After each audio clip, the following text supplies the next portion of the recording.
So I often talk about the ego a lot, or some people might say the brain, our pattern of behaviours, whatever the word that you use to describe it, but I personally say the ego, how the ego works. So when I'm looking into anybody's behaviours, not meaning like I'm looking into them, but when people come to me and say, Eileen, I'm definitely getting in my way, can you help me to get out of my own way? I'm looking at their pattern of their behaviour from their ego's point of view.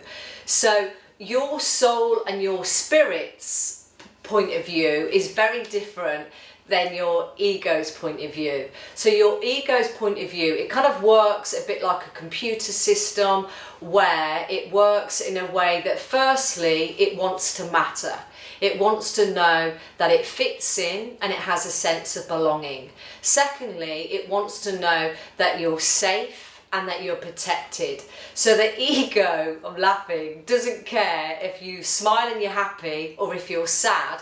It wants your heart to keep ticking and you to make it through each day. So often the ego wants you to exist and survive rather than live. Your soul and your spirit and the child like aspects of your character, they want you to go on an adventure and enjoy life, and it's full of curiosity and wonders. Your ego goes, nope, you park your car in the same place, in the same car park, you walk around the supermarket in the same way, you buy the same meals, you have the same dinners, you talk to the same people, you do the same things, you fit in, da da da. God, you can hear how mundane my voice is getting. So that your ego wants to save you and protect you, and also wants you to fit in, and it likes to repeat a lot of our behaviour patterns that we have for one reason, because they're familiar.